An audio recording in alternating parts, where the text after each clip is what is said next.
السلام علیکم ورحمۃ اللہ وبرکاتہ۔ بوم، الو جسے اردو میں کہتے ہیں، شیخ سعدی رحمۃ اللہ علیہ نے گلستان میں لکھا ہے کہ کس نیایت بزیر سایہ بوم ورہما از جہاں شود معدوم، کہ کوئی آدمی الو کے سائے کے نیچے آنا نہیں چاہتا اگرچہ کہ ہما پرندہ دنیا سے ختم ہی کیوں نہ ہو جائے۔ بوم الو کو کہتے ہیں، یہ ایک پرندہ ہے کہ جو نر اور مادہ دونوں میں استعمال ہوتا ہے یہی لفظ۔ بعض لوگ اسے ام الصبیان بھی کہتے ہیں، اور اہل عرب اس کو غراب اللیل بھی کہتے ہیں، یعنی رات کا کوا۔ اس پرندے کے بارے میں لکھا ہے کہ اس کی کئی قسمیں ہیں، سارے قسموں کے لیے یہی نام استعمال کیا جاتا ہے، جو رات میں اپنے گھونسلوں سے نکلتے ہیں، اور رات میں نکلنے والے یہ پرندے الو کی ساری قسمیں چوہوں کو، چپکلی کو، گوریا کو، چڑیا کو اور مختلف چھوٹے چھوٹے جانوروں کا شکار کرتے ہیں، اور بعض الو پرندے جو ہیں وہ مچھر بھی کھاتے ہیں۔ الو کی ایک خاصیت یہ ہے کہ جب رات میں یہ اپنے پرندوں سے گھونسلوں سے نکلتے ہیں تو ہر پرندے کے گھونسلوں میں داخل ہوتے ہیں، وہاں جا کر ان کے بچوں کو نکالتے ہیں، انڈوں کو کھاتے ہیں۔ الو رات میں بھرپور حملہ کرتا ہے، چنانچہ کوئی پرندہ رات میں الو کے حملے کو نہیں روک سکتا۔ یہ رات بھر نہیں سوتا۔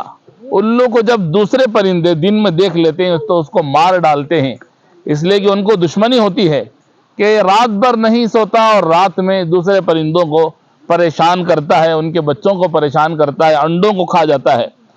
اسی لیے بعض پرندے الو کو دن میں اگر دیکھ لیتے ہیں تو اس کو مار ڈالتے ہیں یا اس کے پروں کو نوچ ڈالتے ہیں، صرف اس وجہ سے کہ یہ رات میں سب کو پریشان کرتے ہیں۔ شکاری لوگ الو کو جال میں بند کر کے رکھتے ہیں دن میں، اور اس کے اطراف و اکناف جال بنا دیتے ہیں۔